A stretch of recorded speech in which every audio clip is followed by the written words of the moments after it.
firman-Mu ya Tuhan, terbaik bagiku. Dari semua yang Kau katakan, tiada dusta ku temui. Dari semua yang Kau janjikan, tiada yang tak terpenuhi.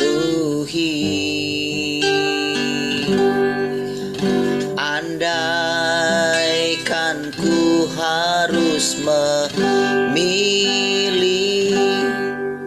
tetap hatiku padamu, tak satu pun dapat menggantikanmu. Hanya Kau yang berarti bagiku. Lebih dari semua yang ada, Kaulah segalanya bagiku. Tak ingin ku berpaling darimu selamanya. Ku akan menyembah-Mu, Tuhan. Kasih setia-Mu Tuhan, kasih setia-Mu Tuhan, lebih dari hidupku. Jalan-jalan-Mu ya Tuhan, terbaik bagiku. Dari semua yang Kau katakan, tiada dusta ku temui. Dari Kau tiada yang tak terpenuhi. Lebih dari andaikan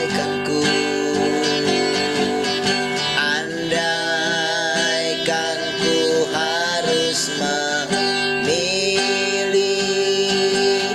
tetap hatiku padamu, tak satu pun dapat menggantikanmu.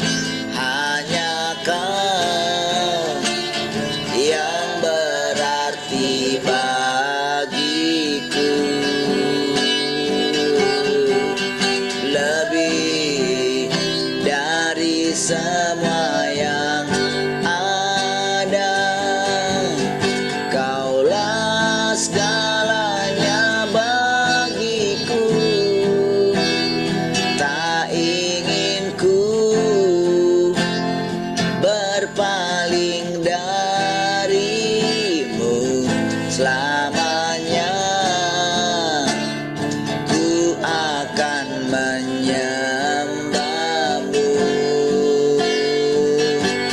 Tuhan.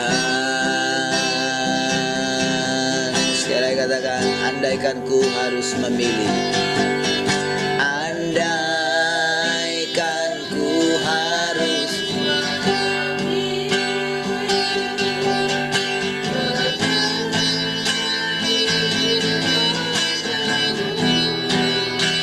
tak satu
selamanya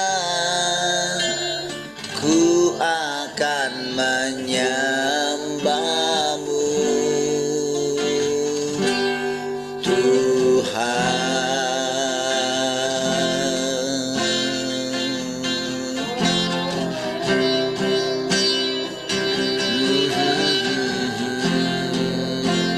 selamanya menyembahmu Tuhan, takkan berpaling darimu.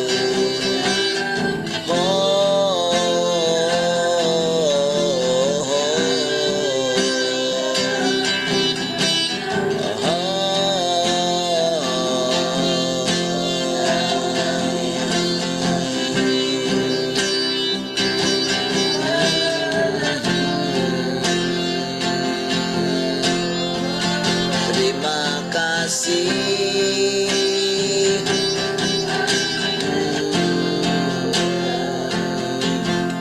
takkan berpaling darimu Tuhan.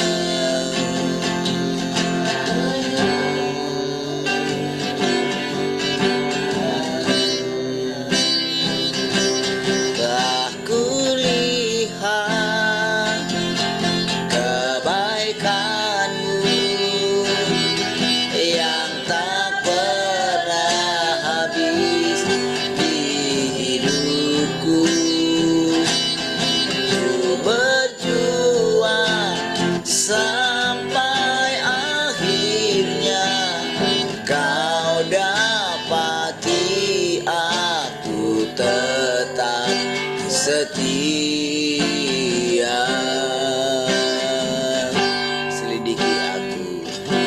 Selidiki aku, lihat hatiku, apakah ku sungguh mengasihimu, Yesus, Kau yang Maha Tahu dan menilai hidupku, tak ada yang tersembunyi bagimu. Aku lihat kebaikanmu Yang tak pernah habis di hidupku. Ku berjuang sampai akhirnya kau dapati aku tetap setia. Sekali katakan telah kulihat, telah kulihat kebaikanmu yang tak pernah habis di hidupku. Ku berjuang sampai akhirnya kau dapati aku tetap setia. Sekali katakan telah kulihat, telah kulihat kebaikanmu yang tak pernah habis di hidupku. Ku berjuang sampai akhirnya kau dapati aku tetap setia. Kau dapati aku tetap setia. Kau dapati aku tetap setia.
dekat padamu.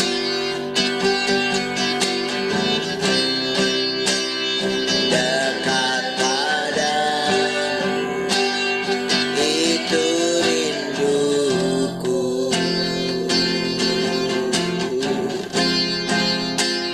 Setiap kataku kau pun menunggu.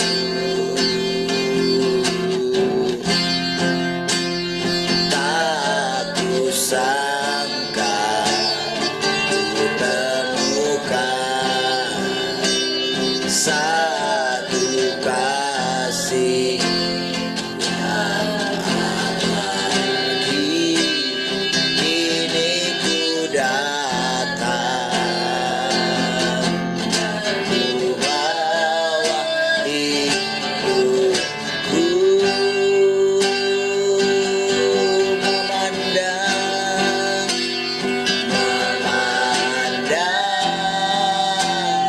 wajahmu, mengikuti kebaikanmu, mengejar hadirmu dalam hidupku.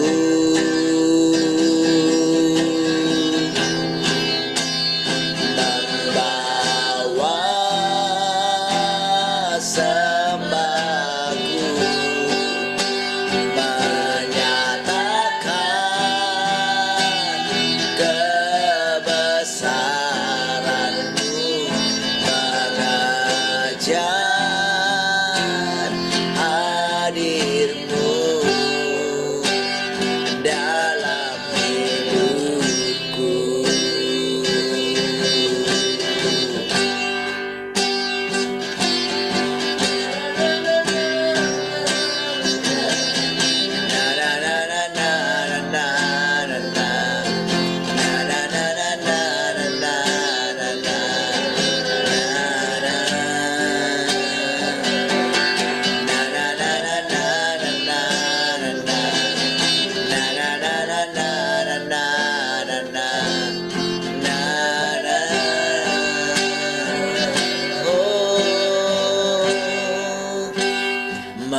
Memandang wajahmu, mengikuti kebaikanmu, mengejar hadirmu dalam hidupku.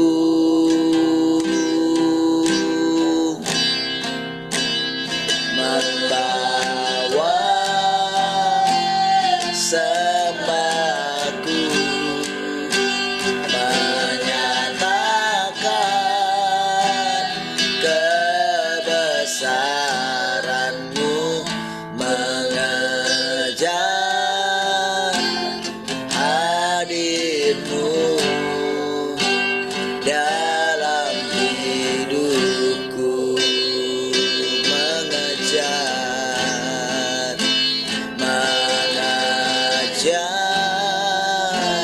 hadirmu dalam hidupku. Haleluya. Kasih Tuhan, kami bersyukur pagi hari ini. Kerinduan kami senantiasa tinggal di hadapan-Mu Tuhan. Terpujilah Tuhan. Kami rindukan hati kami sepenuhnya untuk kami dapat bersekutu dengan Engkau, mendengarkan perkataan-perkataan-Mu, memakan firman-Mu, dan meminum firman-Mu Tuhan. Makasih Tuhan, kami bersyukur. Terpujilah Tuhan. Haleluya. Sama-sama katakan amin.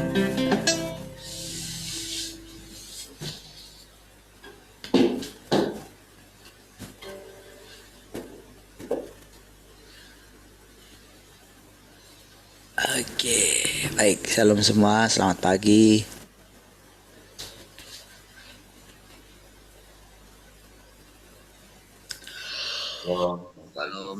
pagi semuanya. Shalom, selamat pagi semua. Shalom, selamat pagi semua. Shalom, selamat pagi semua. Baik, ya Tuhan. Haleluya. Baik, ada yang mau sharing pagi ini? Radio, ada?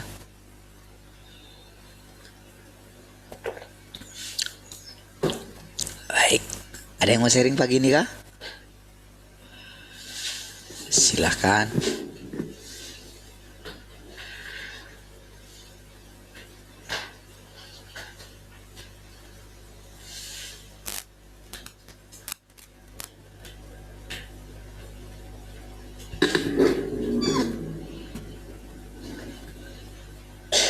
Ada? Tak ada? Tak ada? Tak ada ya? Baik, saya share screen ya. Oke, ini dia. Kita lanjut lagi ya.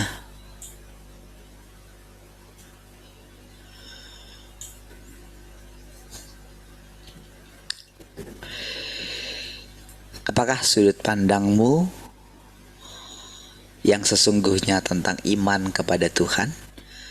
Apakah itu sungguh-sungguh untuknya dan bukan untuk daging? Apakah engkau sebenarnya memiliki target yang ingin kau kejar dalam pencarianmu? Apakah engkau mau menjalani pemurnian sehingga engkau dapat disempurnakan oleh Tuhan? Atau apakah engkau lebih suka dihajar dan dikutuk oleh Tuhan? Apa sebenarnya pandanganmu tentang menjadi kesaksian bagi Tuhan? Apa yang seharusnya orang lakukan dalam lingkungan tertentu supaya menjadi kesaksian yang sejati bagi Tuhan? Karena Tuhan yang nyata telah menyatakan begitu banyak pekerjaannya yang nyata dalam dirimu. Mengapa engkau selalu berpikir untuk pergi? Apakah kepercayaanmu kepada Tuhan adalah untuk Tuhan?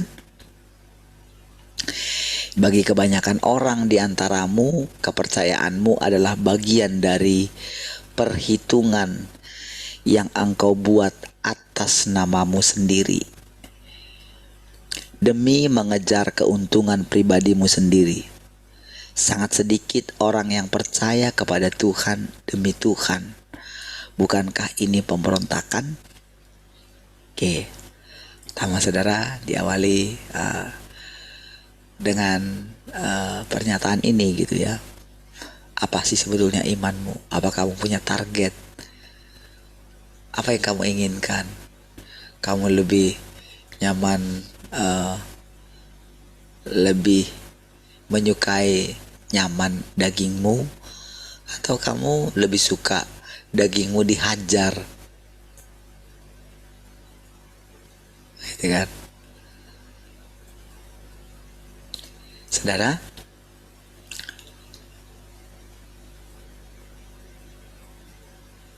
ketika menyatakan pernyataan ini, saudara, tentu ada tujuannya gitu, supaya kita senantiasa memeriksa hati kita.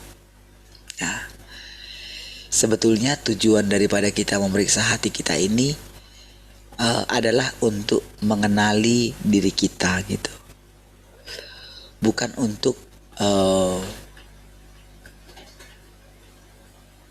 ketika kita mendengarkan perkataan ini yang muncul itu kan biasanya ya sudah ada peningkatan lah gitu kan. Makanya dari pertanyaan ini saudara, kita mesti jawab gitu.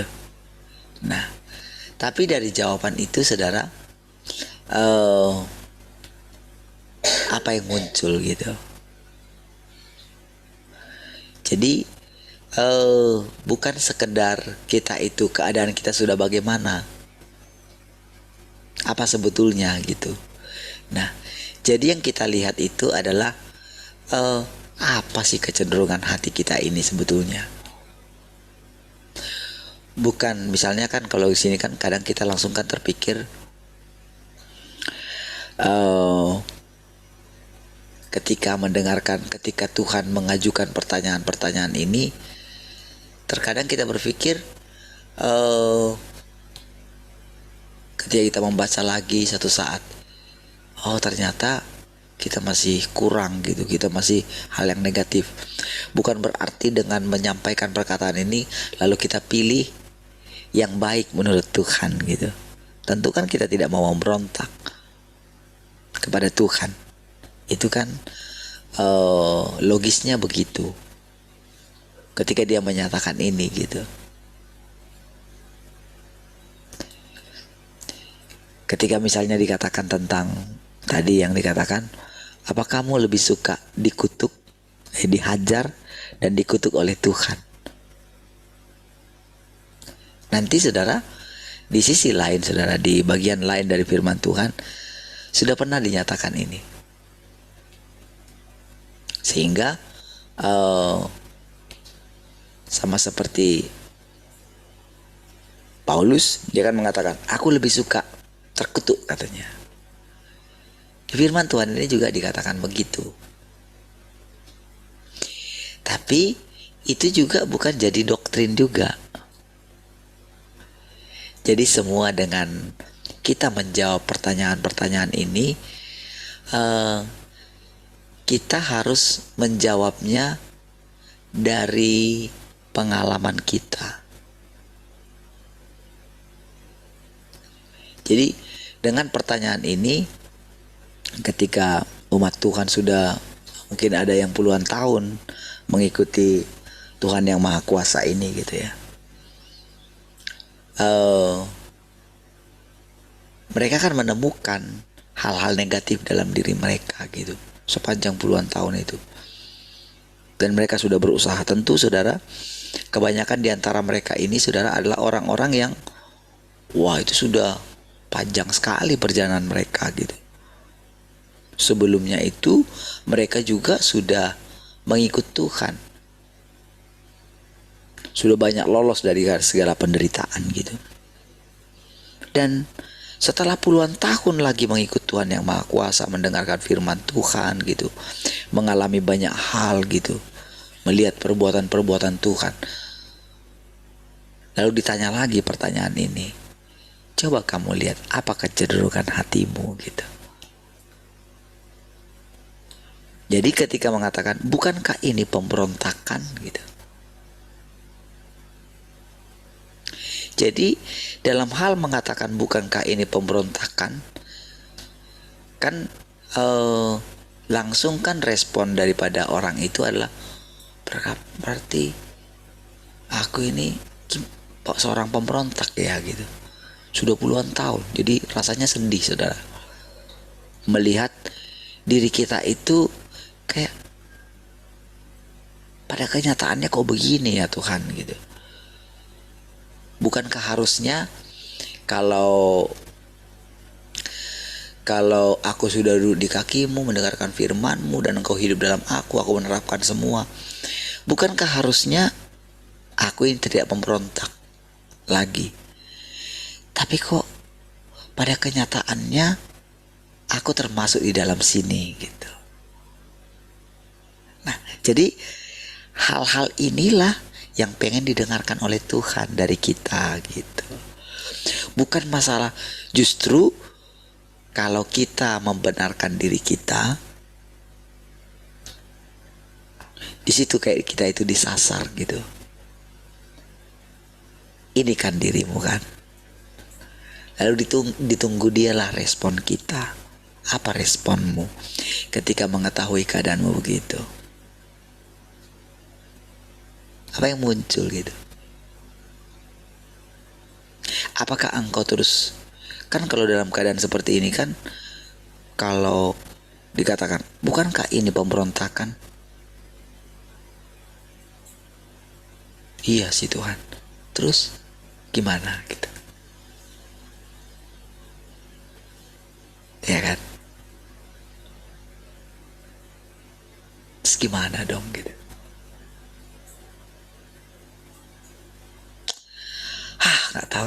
gitu misalnya kan. Kan respon kita kan berbeda-beda kan.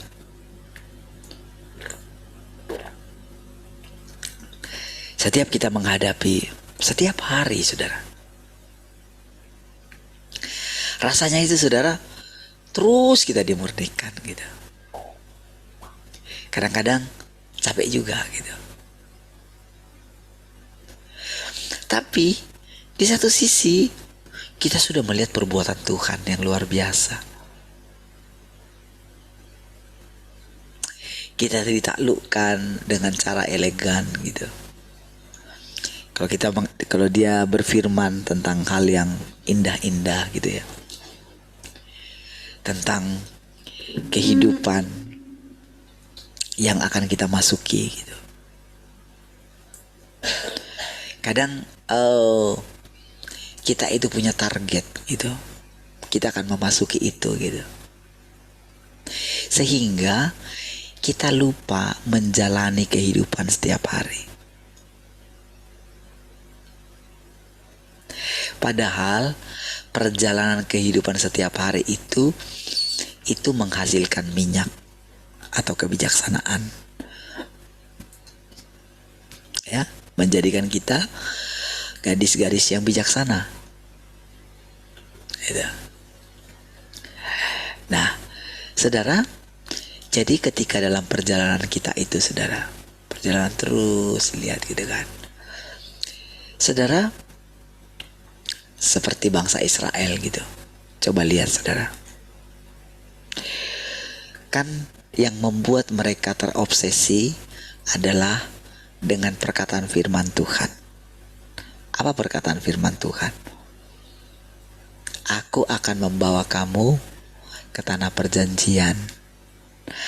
Aku akan mengeluarkan kamu dari Mesir.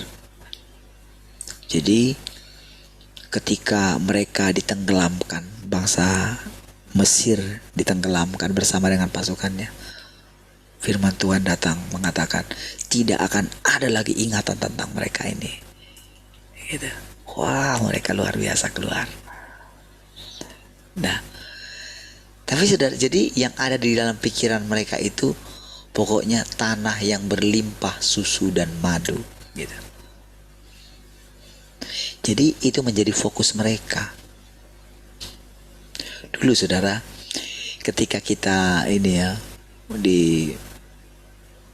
ketika kita terus rajin dulu ya, healing ministry, wah pokoknya dulu, saudara, kalau bisa mengikuti itu, wah itu satu kebanggaan yang luar biasa. Bahkan orang sampai rela istirahat jam makannya itu jadi tidak ada gitu, hanya ingin mengikuti. Padahal itu sudah mulai 1 jam, saudara, misalnya jam 11 gitu ya, istirahat makannya jam 12, itu dikejar, saudara. Jadi sudah selesai bujang penyembahan gitu, tinggal mungkin paling nyampe di sana yang dekat-dekat di situ, tinggal rangkumannya aja gitu. Setiap hari, bayangin, tidak mau kehilangan pernyataan-pernyataan gitu. Nah, satu pernyataan yang sering itu, kamu akan mendapat berkat bangsa-bangsa gitu. Itu dijanjikan. Oh, bagaimana sampai ke sana? Sering sekali pernyataannya di situ.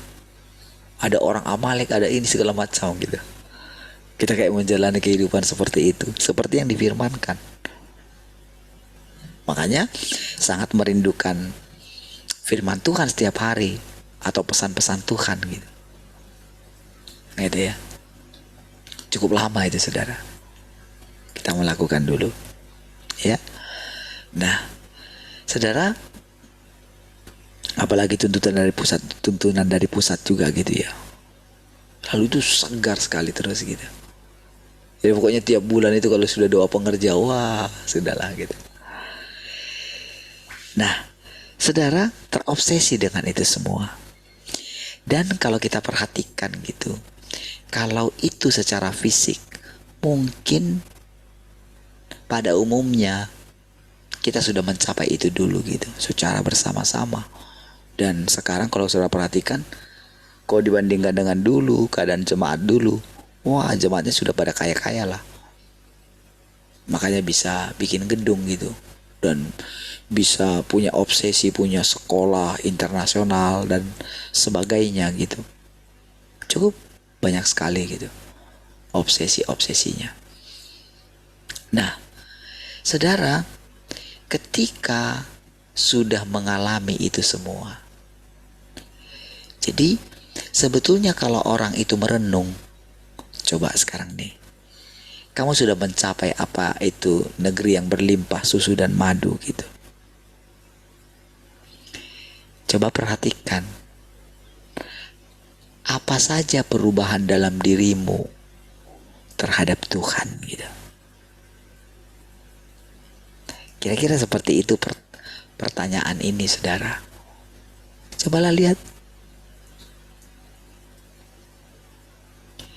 Kira-kira menurutmu lah, kamu sudah menemukan kebahagiaan yang sesungguhnya kah? Kalau kamu terus seperti ini, bukankah ini pemberontakan? Kira-kira kalau kamu aku sebut pemberontak, berlebihankah? Jadi perhatikan saudara. Jadi dari sini kita itu boleh membayangkan kira-kira kalau kita berjumpa dengan Tuhan ini gitu. Kan yang kita dengarkan kan perkataannya gitu. Oke? Nah, tentu saudara kalau kita berjumpa dengan orang yang mengatakan ini seperti ini gitu, kan Tuhan yang di sorga itu berinkarnasi. Berinkarnasi itu kan dia pakai tubuh seseorang.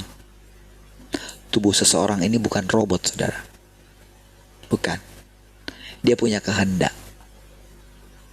Sama seperti ketika Tuhan Yesus dulu dipenuhi oleh Allah. Jadi hidupnya Allah itu bergerak di dalam dia. Jadi dia terus mengikuti pimpinan Tuhan di dalam diri dia.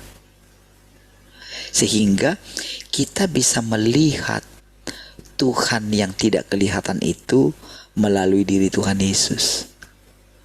Oke? Tapi secara fisik kan kita nggak pernah berjumpa dengan Tuhan Yesus. Murid-murid pun ketika Tuhan menampakkan diri pada akhirnya, mereka tidak mengenali Tuhan Yesus kok. Ya kan? Secara fisiknya kan mereka nggak mengenali lagi kan? Jadi Tuhan Yesus yang bagaimana yang akan kita jumpai? Kan gitu kan? Coba bayangkan, apakah kita mau berjumpa dengan Tuhan Yesus yang di dalam kalender? Manalah mungkin saudara. Kita bayangkan, oh Tuhan Yesus yang di kalender gitu. Ketika saya melihat, ketika saya bilang dalam penglihatan itu gitu ya, yang waktu saya sakit itu kan, ketika saya bilang saya itu seperti ada di satu pagi-pagi gitu ya, jadi kayak banyak sendal gitu saya lihat gitu. Saya lihat, jadi suasananya itu kayak gelap gitu kan. Lalu saya masuk, waktu itu yang tangan saya itu saya baru jatuh dari habis servis AC itu, jadi tangan saya kan itu kayak diikat gitu. Nah, jadi itu benar-benar kan saya karena beberapa kali situasi seperti itu kan, saya benar merasakan itu Tuhan Yesus gitu. Jadi ada meja besar gitu, tapi kami berdua gitu.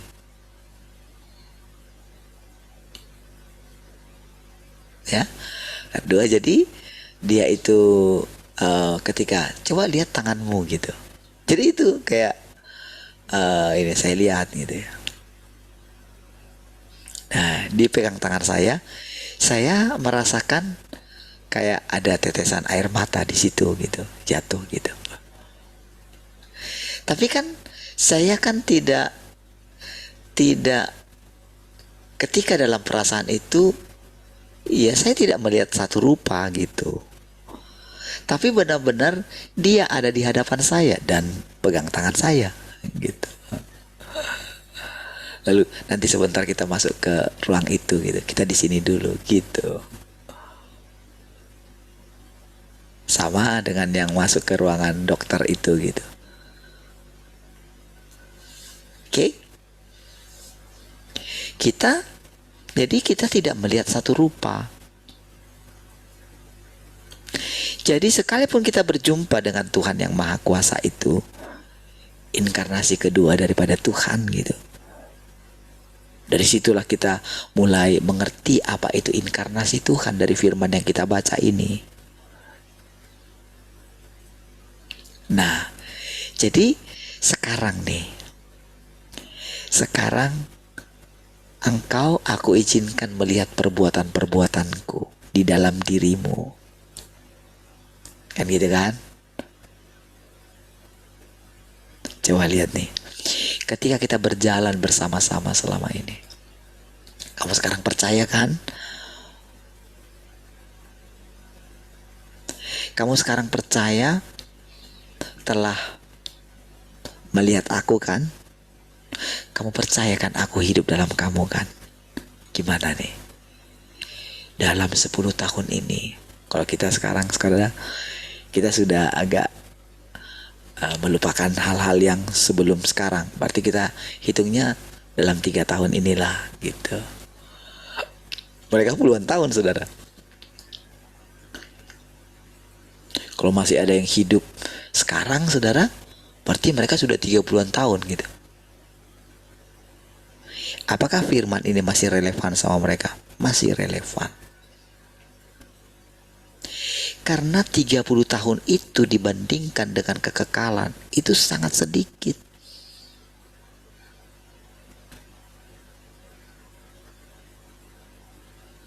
Sangat cepat sekali gitu sebetulnya.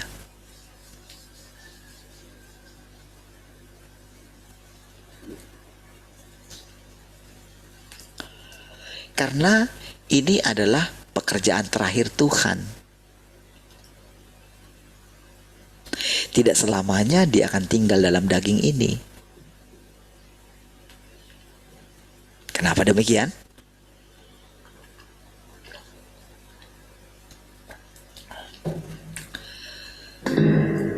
Karena memang manusia adalah manusia, Tuhan adalah Tuhan gitu. Jadi dengan dia hidup di dalam kita, itu benar-benar saudara sesuatu yang suatu rancangan yang sangat penuh hikmat gitu. Dengan dia bergerak di dalam kita. Kadang-kadang saudara kalau saya merenungkan bagaimana perjalanan hidup Tuhan di dalam diri saya gitu ya, kan sampai bisa membayangkan seperti itu ya. Jadi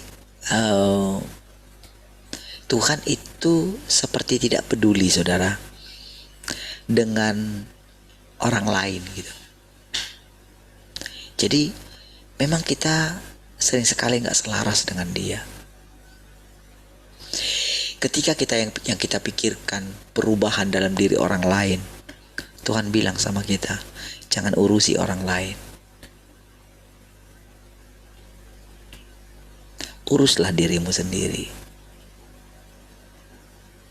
Waktu kamu bisa mengurus dirimu, maka engkau akan melihat aku sudah mengurus apa yang kau khawatirkan. Jadi benar-benar saudara, Tuhan itu, kalau saudara perhatikan dulu Tuhan Yesus, jujur saudara, kalau saudara lihat sampai dia naik ke atas kayu salib, kalau kita itu yang naik ke atas kayu salib itu, kalau seandainya kitalah yang dilahirkan oleh Maria itu, kalau secara kita manusia, nggak mungkin kita bisa kuat menghadapi jalan seperti itu. Tujuan Tuhan itu bukan hanya masalah disalibkan ya, bukan. Tapi bagaimana dia melihat ketika dia menunjukkan kebaikannya, menjadi teladan bagi murid-muridnya. Tapi murid-muridnya saling bersaing satu dengan yang lain, salah mengerti akan dia. Sudah diajarin tentang begini, tentang bagaimana buat mujizat, bagaimana dia bisa memberikan makan 5.000 orang. Mereka masih berpikir, oh karena kita nggak bawa roti.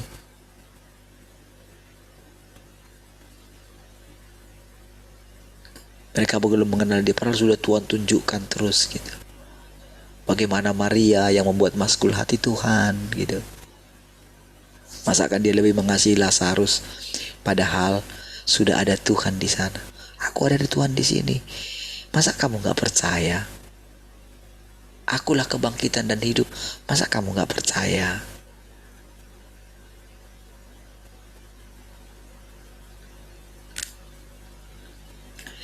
Sampai dia naik di sana, saudara. Sampai orang tuanya, ibunya yang ingin menguasai dia. Ibunya kan gak sadar itu, saudara. Ibumu ada di luar, temuilah dia, katanya gitu. Ibunya itu sudah dalam perjalanan jauh juga untuk sampai ke tempat itu, saudara. Mungkin saudara, ibunya itu entah mungkin sudah diteror gitu kan. Sama seperti sekarang, saudara. Biasanya kalau anaknya yang mahasiswa itu sudah lagi ini kan yang diteror itu keluarganya, saudara. Ya kira-kira kayak gitulah dulu, saudara. Dia datang gitu. Mungkin Maria ingin mengingatkan sedikit lah. Nah, kasihani mama lah gitu. Kemarin itu baru datang itu orang-orang Farisi ke rumah itu. Ditanyain ibu gitu, gimana lah gitu. Jadi adik-adiknya bilang lagi, mama gak bisa terus kayak gini gitu.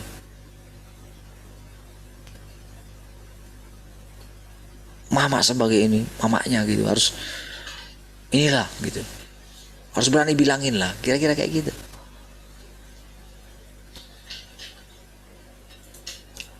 Saudara, bagaimana Yesus ketika menghadapi dilema itu, saudara? Ingat ya, saudara, sama seperti kita sekarang, saudara. Kita ini menerima firman, saudara. Dan sekarang kita sudah percaya kalau Tuhan itu berani hidup di dalam kita. Ya kan? Dengan menyatakan pertanyaan ini, saudara, kalau kita mengenali hati Tuhan, enggak, dia bukan sedang merendahkan kita, bukan. Dia tidak menuduh kita, Tuhan tidak penuduh. Ya, dengerin, dengan menyatakan pernyataan ini sama sekali bukan merendahkan kita, bukan. Enggak. Dia sedang tidak kesal sama kita, bukan. Enggak ada kekesalan di dalam dia. Yang ada adalah dia sedang bekerja di dalam kita. Lalu dia bertanya, bukankah itu pemberontakan? Lalu dia tunggu kita. Mungkin kan respon kita itu kan sedih. Gitu kan? Rasanya kita mau nangis gitu. Itu kan sudah 30 tahun aku masih pemberontak gitu. Gitu kan? Kan kita jalani kehidupan kita setiap hari kan.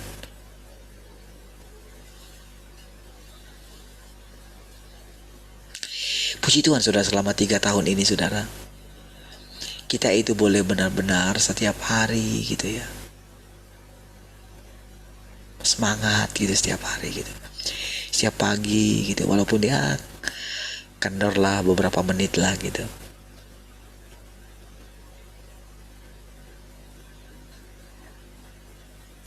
Tapi saudara, kita benar-benar merasakan Tuhan itu setiap hari.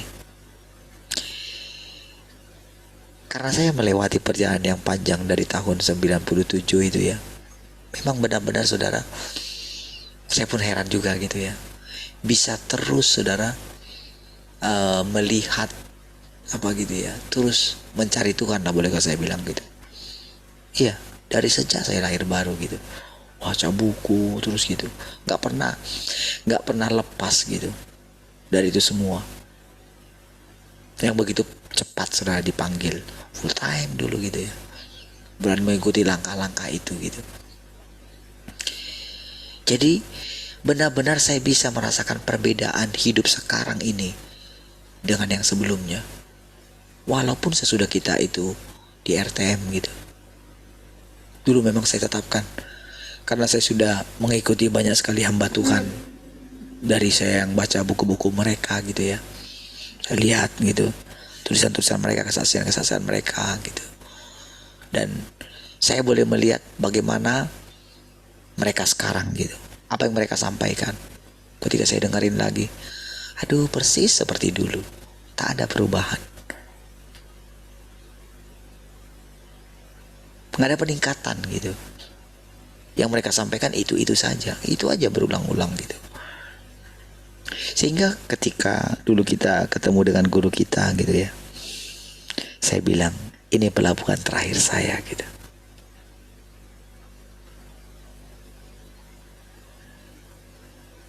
Jadi sesudah meninggal, sudah. Sekarang kepada Tuhan lah. Nah, jadi sekarang ketika kita mengikuti seperti pertanyaan inilah gitu. Apakah ini kenyataan? Iya, ini kenyataan, saudara.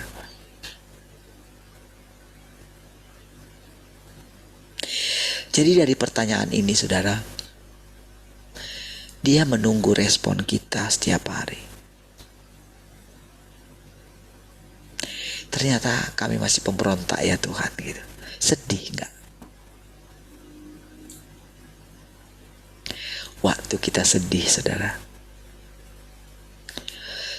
dia akan cepat-cepat mengangkat kita kembali. Artinya gini, kenalilah dirimu. Lalu kenalilah aku. Apakah aku sedang menuduhmu? Tidak. Tapi bukankah kenyataannya demikian? Iya. Apa responmu ketika melihat dirimu seperti itu? Tuhan, biarlah Engkau yang hidup di dalam diriku. Ternyata ya, waktu aku persembahkan hatiku kepadamu, ternyata persembahanku ini cemar ya Tuhan. Karena kita dicemari oleh keinginan-keinginan kita tadi, ambisi-ambisi kita tadi, yang ada dalam otak kita itu susu dan madu gitu. Terus obsesi di situ sudah dalam pikiran kita. Gak mau kita membuangnya sebelum kita mencapainya. Kita seperti dikuasai oleh itu gitu. Kita selalu ingin melihat bukti. Padahal saudara, kita sudah merasakan, kita sudah mengatakan Tuhan itu segalanya bagiku. Tapi pada kenyataannya tidak demikian. Kita masih suka susu dan madu, saudara.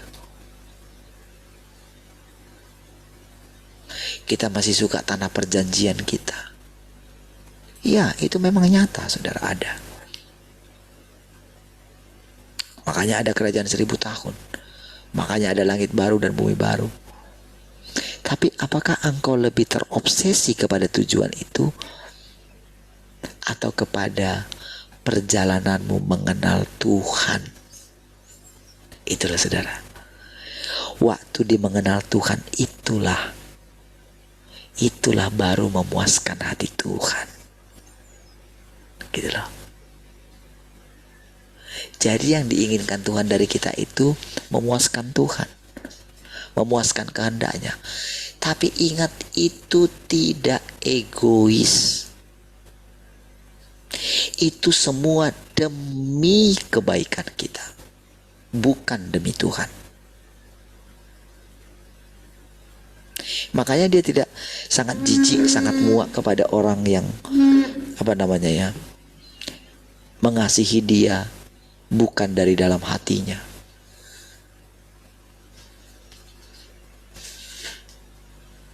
Ketika setiap pagi, saudara, kita bersekutu kepada dia, dia ingin kita melihat hati kita setiap hari. Terpaksakah? Karena kita menginginkan sesuatu kah? Supaya kita lepas dari permasalahan kita kah? Apa yang ada dalam hati kita setiap hari? Oh, secara perlahan, saudara, Tuhan ambil semua.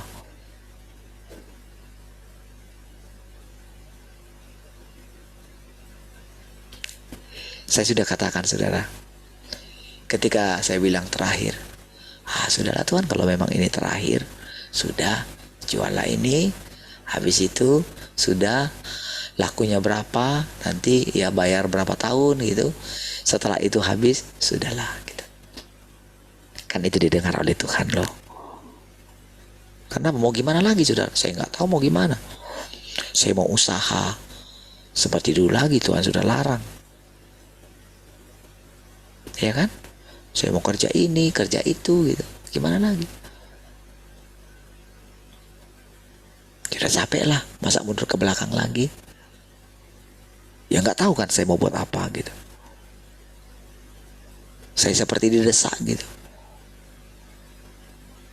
Tuhan kan nggak bilang begini, oh kamu mesti begini, mesti begini. Nggak begitu. Itu Taurat, saudara.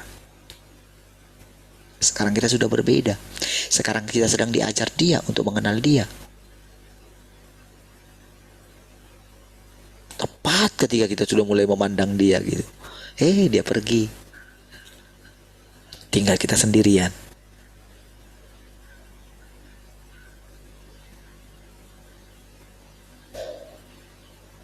Ya kan?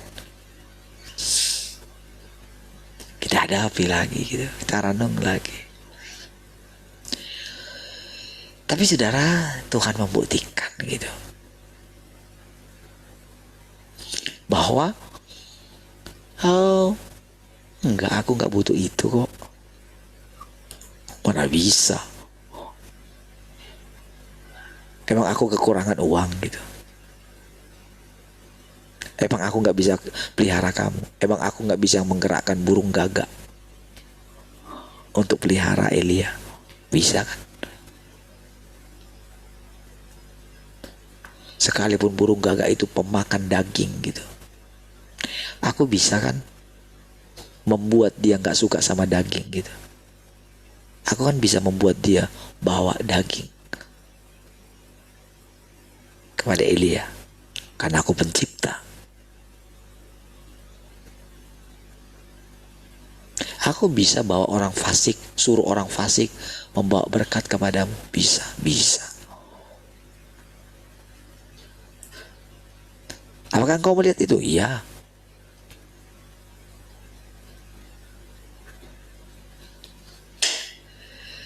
Saudara, perjalanan kita ini panjang, saudara.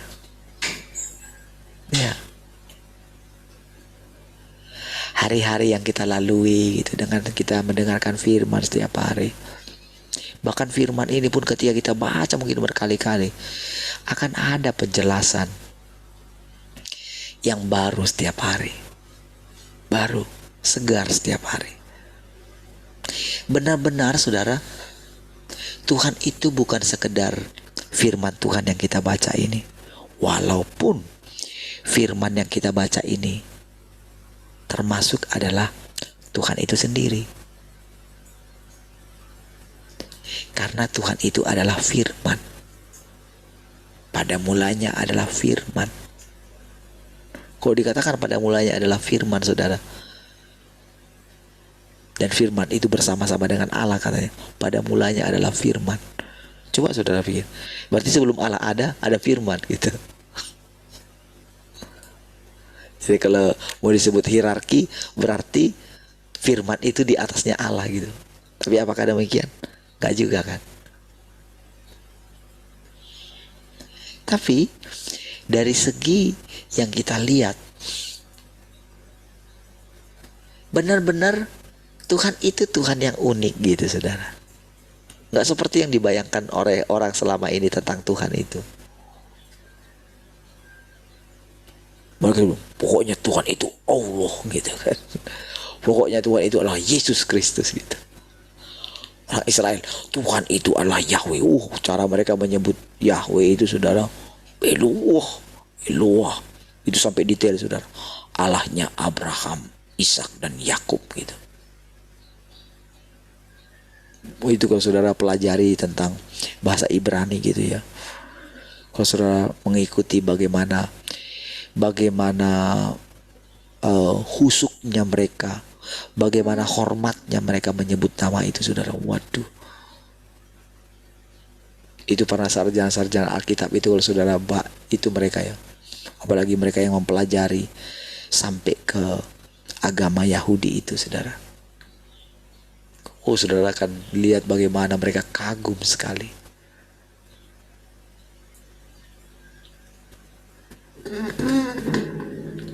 Ketika menyebut itu saudara.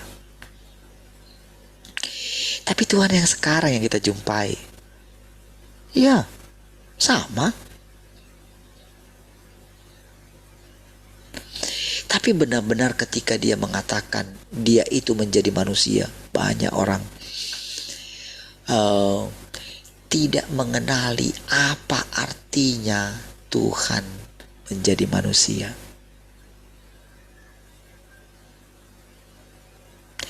Jadi mereka itu ketika mengikut Tuhan, yang mereka lihat itu mereka ingin menjadi raja. Iya, jadi makanya salah kaprah saudara. Jadi pikiran mereka itu saudara, ketika sudah mengikut Tuhan, itu yang tadi dikatakan itu ada apa ya? Ada keinginan yang lain yang tersembunyi di dalam diri kita gitu loh. Ada yang lain yang kita inginkan gitu, yang tidak berani kita serahkan sama Tuhan gitu. Kita nggak berani menyerahkan nasib kita kepada Tuhan gitu, nggak berani. Kita masih tetap pegang kok hidup kita. Kita nggak yakin kalau Tuhan itu dalam keadaan apapun, aku pelihara kamu kok. Kita nggak yakin dengan Tuhan itu. Selalu kita minta bukti gitu loh. Selalu kita punya cara untuk melepaskan nyawa kita, menyelamatkan nyawa kita. Padahal sudah kita nggak punya kuasa sedikit pun. Kalau kita mati, emang kita tahu kita kemana? Bukankah nasib kita sesudah kita mati ada di tangan Tuhan? Apa kita tahu untuk kalau kita mati begini? Nggak tahu kita saudara.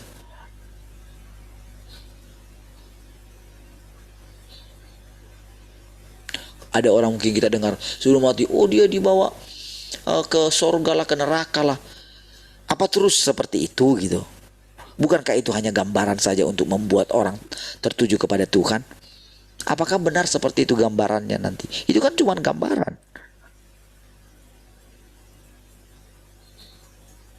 Apakah sorga itu cuma negeri yang indah segala macam? Tidak, jauh dari situ. Cobalah lihat negara-negara yang maju. Maju semuanya. Lengkap semuanya, kemana-mana aman. Rakyatnya mungkin bisa diatur semua. Apakah mereka menemukan kebahagiaannya? Tidak sama sekali. Makanya banyak orang datang ke Indonesia untuk belajar hidup. Yang sekarang itu rasanya sudah sedang diobok-obok gitu saudara. Ketika kita melihat keadaan itu, banyak orang ingin lari kan. Apalagi ketika mendengarkan lagi, hal-hal yang menakutkan gitu. Banyak orang ingin lari kan.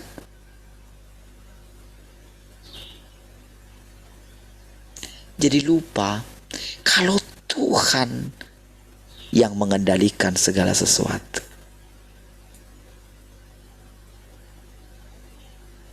Jadi saudara, ketika Tuhan mengatakan Dia itu mengetok pintu hati kita dan masuk, Dia benar-benar masuk dan makan bersama-sama dengan kita. Dia terlibat di dalamnya. Ya, ada hal-hal yang tidak harus perlu terlibat semuanya. Iya.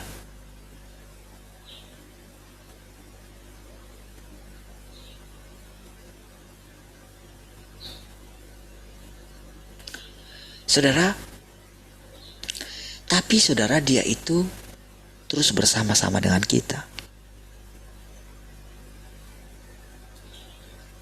Jadi yang kita lihat bagaimana Dia itu menjadi daging di dalam kita. Jadi yang menjadi daging itu kan firman-Nya. Jadi yang menjadi daging itu jadi seperti ada satu kalau kita mau melihat perjalanan kita ya. Jadi seperti ada satu pribadi yang lain yang sedang mendampingi kita. Bukan roh.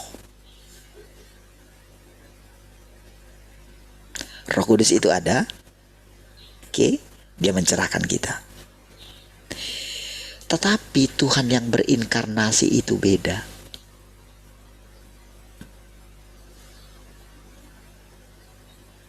Tuhan yang berinkarnasi itu, Dia itu yang mengikuti pertumbuhan kita. Jadi, bukankah ini pemberontakan? Jadi, Tuhan yang berinkarnasi ini kan gak mungkin memberontak. Jadi Tuhan yang berinkarnasi itu, kalau kita bisa melihat di dalam diri kita itu kalau kita bisa berjumpa dengan orang yang pertama kali gitu, kan itu kan boleh dikatakan sulit lah gitu, mustahil lah gitu. Tetapi Dia ada, Dia sudah ada. Karena kalau tidak ada Dia, tidak ada ini, tidak ada kita ini. Kita tidak punya kepercayaan seperti yang sekarang. Walaupun dulu guru kita mengajar tentang cloning gitu, guru kita tidak bisa mengajarnya secara detail seperti ini karena bukan Dia.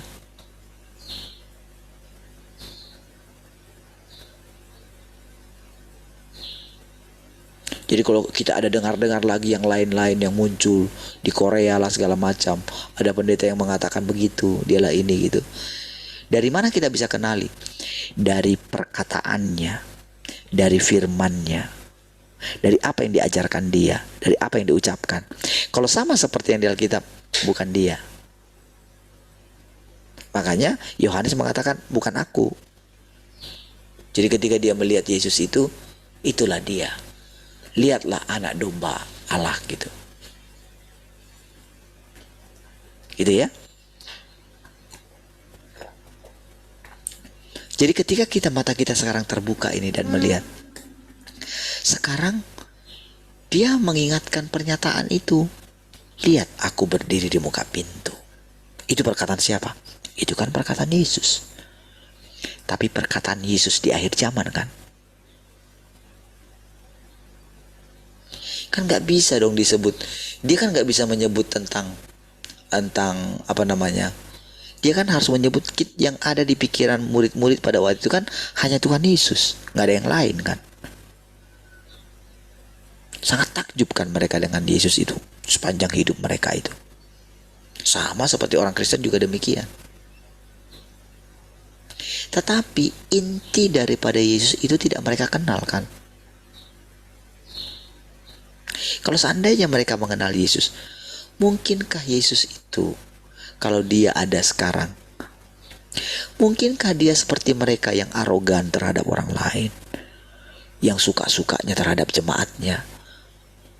Mungkinkah Yesus seperti itu, yang melarang tempatnya dipakai untuk beribadah kepada Tuhan? Mungkinkah? Tetapi pada kenyataannya demikian. Dan mereka menganggap itu sebagai suatu kelaziman gitu loh. Jemaatnya pun merasa ya itu lazim lah, nggak apa-apa, memang aturan katanya. Ya nggak bisa dibilang dari pusat. Lah, seandainya mereka berpikir jujur aja gitu,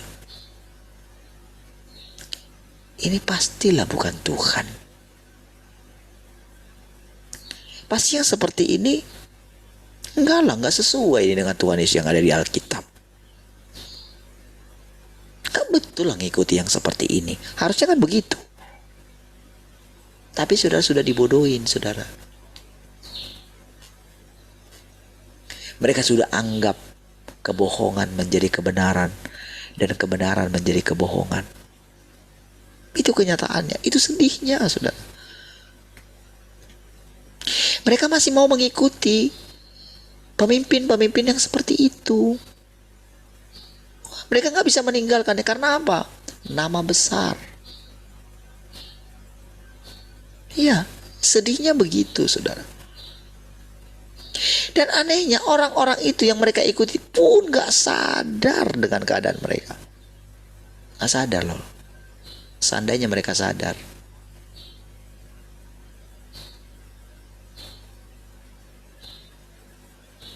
mereka sudah meninggalkan itu semua. Seandainya mereka mendengarkan firman ini. Tapi firman Tuhan bilang begini, yang bekerja itu aku, bukan manusia. Bukan manusia yang pilih aku. Sadarkah kamu aku yang pilih kamu? Iya juga ya. Udah, jangan urusi orang lain.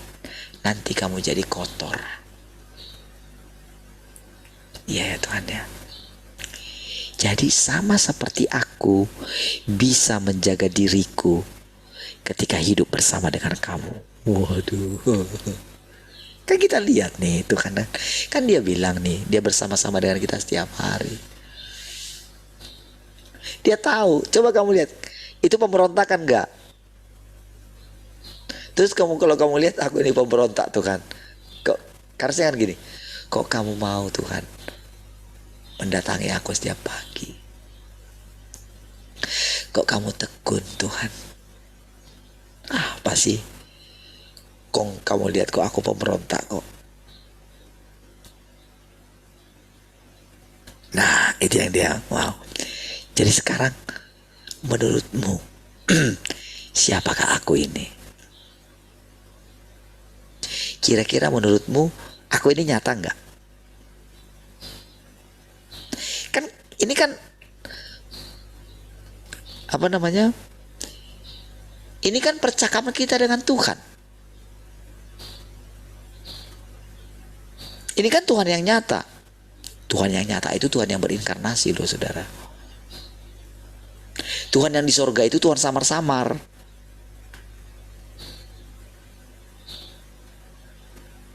Tapi maksudnya Tuhan samar-samar itu bukan berarti itu bukan Tuhan. Cuman kamu gak kenal dia. Yang nyata itu adalah Tuhan yang kamu ajak hidup setiap hari itu. Ini yang menuntunmu. Ini yang bilang sama kamu, coba lihat dirimu. Ini juga yang mengangkatmu.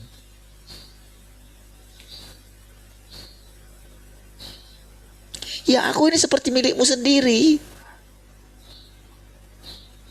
Dan aku tidak terpisah dengan Allah yang di sorga itu. Bukankah itu satu keajaiban saudara? Aku tak terpisah dengan Yesus itu. Aku sama. Aku juga Yahweh itu. Tapi sekarang aku sedang mengajari umat manusia. Aku yang adalah Allah itu bisa sabar terhadap kamu pemberontak ini. Apa bisa? Ya bisa lah. Kenapa aku bisa? Aku sudah naik di atas kayu salib. Oh, jangan bilang itu sekedar itu Tuhan Yesus yang lain. Enggak bisa. Itu adalah Allah itu sendiri. Kenapa? Oh, Yesus mengatakan aku dan Bapa satu kok. Macam mana mau bilang? Apa yang difirmankan? Tuhan terikat dengan perkataannya Yesus loh. Iya, makanya ketika dia bilang sebelum Abraham ada, aku sudah ada. Makanya dia mengutip pernyataannya dalam Taurat mengenai bukan kamu adalah Allah gitu. Ketika Musa disebut Allah, kan gitu kan? Bisakah Taurat itu dibatalkan? Ketika dia mengatakan aku dan Bapa satu gitu, mana bisa dibatalkan Taurat itu? Nggak bisa kan? Apalagi saudara ketika bicara itu kepada orang-orang Farisi, wah mereka ahli-ahli hukum saudara. Ahli Taurat itu ahli hukum saudara. Jadi ahli hukum itu ahli Taurat saudara. Jadi ahli hukum itu orang-orang keras kepala gitu.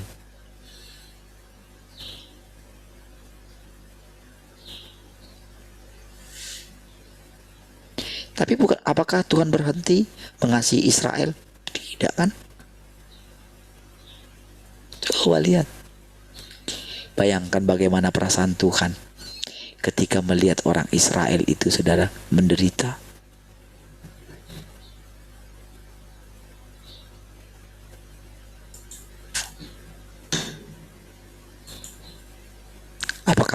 Apakah Tuhan tidak mendengarkan teriakan mereka?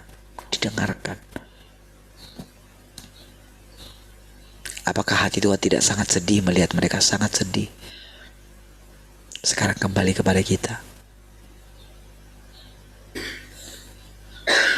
Ketika melihat keadaan kita begitu, ketika rasanya kita sedih. Jadi selama 30 tahun ini aku memberontak Tuhan. Bukankah itu adalah pemberontakan katanya? Dia gak menuduh kita pemberontak, bukan. Dan dia tidak mau kita itu, kesedihan kita berlarut-larut dengan menyadari itu.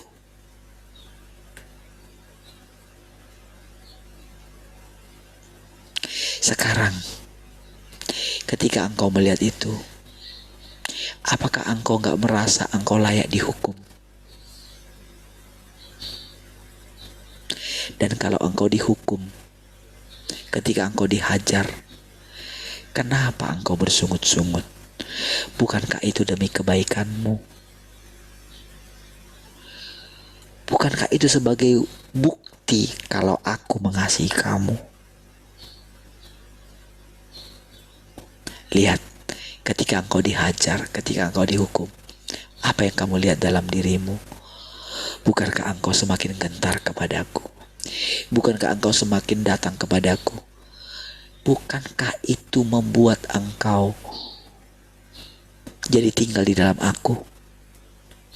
Barulah kita dicerahkan. Iya juga ya. Bukankah engkau mulai mengenali apa namanya takut akan Tuhan? Iya juga ya Tuhan. Coba lihat. Yang tadinya kita anggap kita ini kayak tertuduh, kita lalu ingat, loh Tuhan kan bukan penuduh. Penuduh itu kan iblis. Iya ya.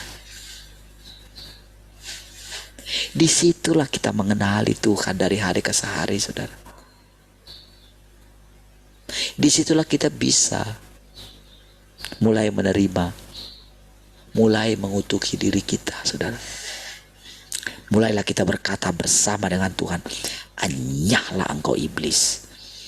Disitulah kita mulai mencintai kebenaran. Ya. Oh, di situ saudara kita akan bisa hidup selama-lamanya, saudara. Itulah artinya pengangkatan. Artinya kita tidak hidup di dunia ini lagi, karena dunia ini tidak layak bagi kita. Tapi apakah kita tidak melihat bagaimana Tuhan mengangkat derajat kita? Bukankah begitu? Bukankah secara diam-diam Tuhan sedang membangunkan kota untuk kita? Coba lihat. Coba lihat sekeliling kita ini sekarang, seharusnya di lokasi gereja kita ini. Coba lihat. Bagaimana lingkaran di depan dibangun. Bagaimana kemarin Rempang itu mulai dibangun menjadi Eco City katanya. Walaupun banyak sekali ini. Tapi lihat. Coba lihat di depan kita ini dibangun. Kompleks sana dekat itu dibangun semua. Coba lihat. Bukankah secara diam-diam Tuhan sedang membangunkan kota untuk kita? Bukankah begitu? Ayo buka matamu, saudara. Buka, lihat.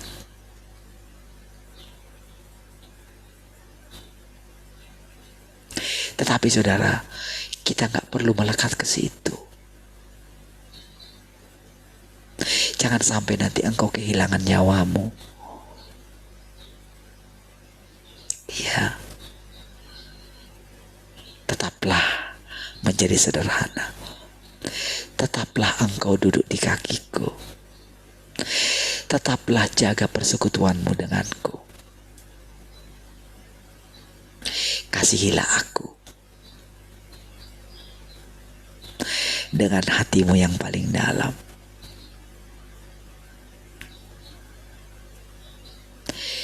Saudara, susu dan madu atau tanah perjanjian itu adalah sesuatu yang nyata, saudara.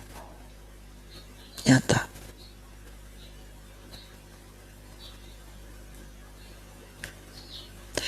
Tapi yang lebih bahagia adalah kita terus bisa bersama-sama dengan Tuhan. Ya. Bahkan sekalipun Dia meninggalkan kita, kita tidak pernah kehilangan Tuhan. Karena jejaknya jelas di dalam kita.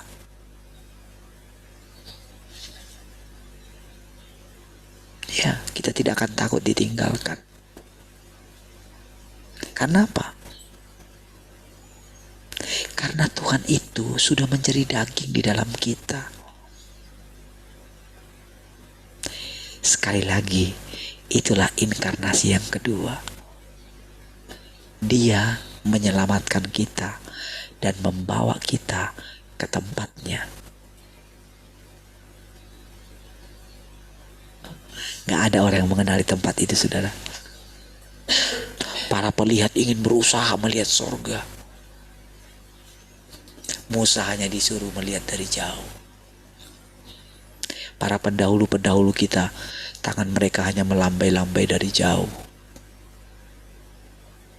Tapi bagi kita, sekarang Tuhan itu sudah menjadi daging.